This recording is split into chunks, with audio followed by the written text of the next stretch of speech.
Olá pessoal, tudo bem com vocês? Mais um momento rádio live do Crescendo com Qualidade, aqui com a Tia Bia, psicopedagoga do programa. E hoje, pessoal, eu vou trazer para vocês um complemento dos encontros anteriores sobre punição corporal e consequências lógicas. O que nós vamos trazer hoje? Alternativas à punição corporal, tá? Alternativas para não praticarmos a punição corporal, né? A criança não sabe o que pode e o que não pode ser feito. Então, como a todo momento eu venho falando nos vídeos anteriores, é preciso haver regra ou os famosos combinados para a criança assimilar melhor, né? Tudo o que é combinado tem que ser cumprido. Regra também. Então, as regras ou combinados.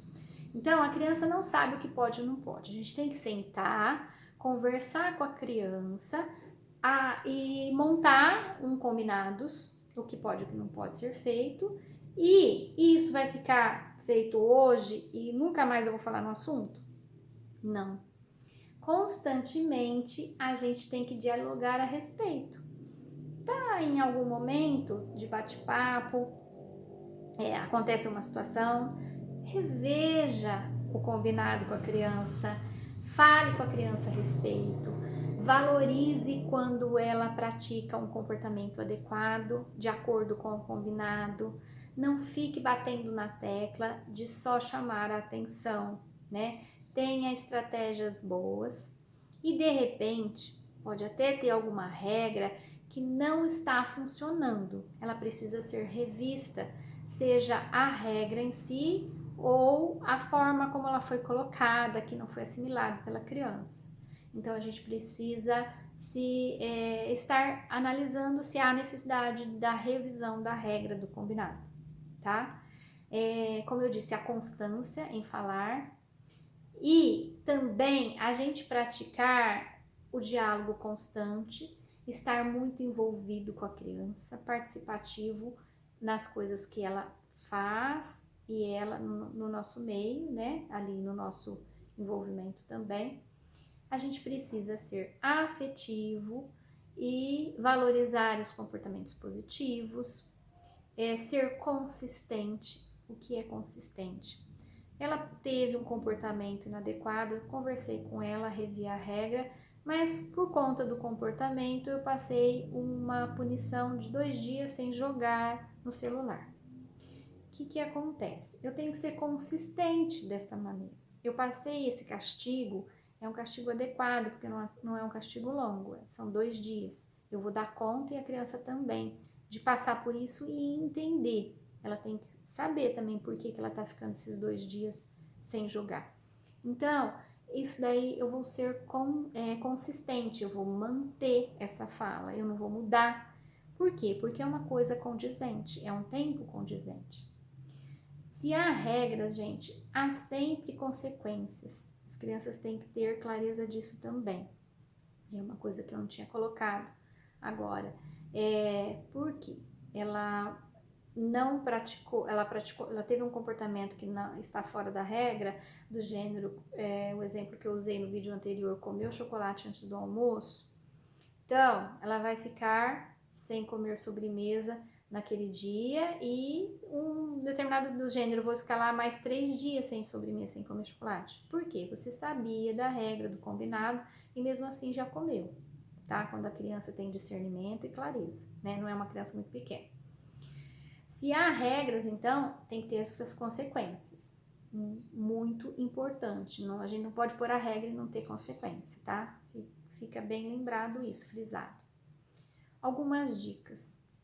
Ter diálogo, lembretes constantes, verbais, tá? Olha, tô no trânsito, a gente tá em conversa dentro do carro, então lembrar, mas o combinado é chegar e já fazer a tarefa, tá lembrado? Você tá planejando ir nadar no amiguinho? Não, primeiro tem que fazer a tarefa.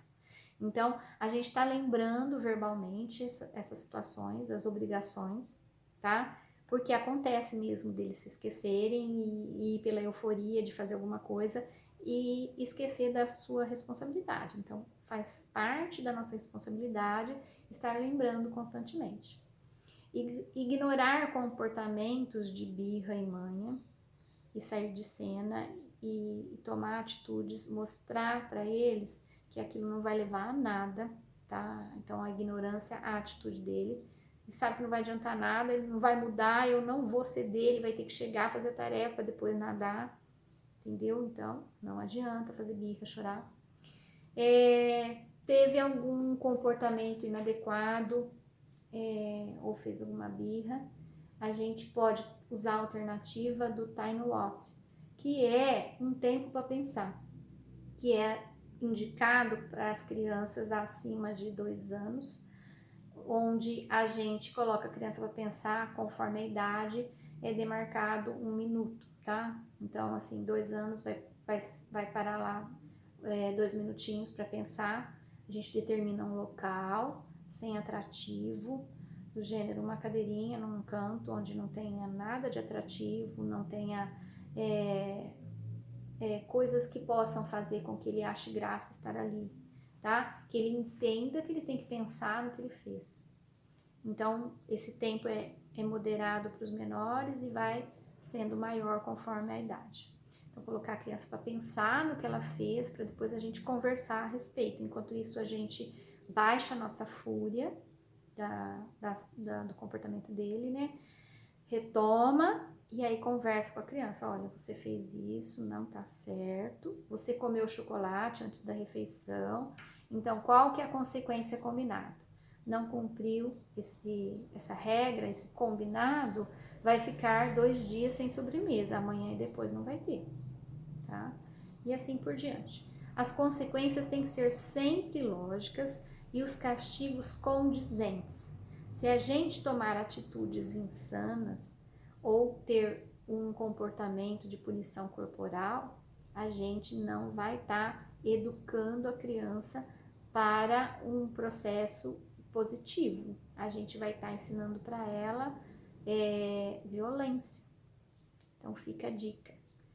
Espero que eu tenha ajudado vocês e até o nosso próximo momento. Beijo grande a todos.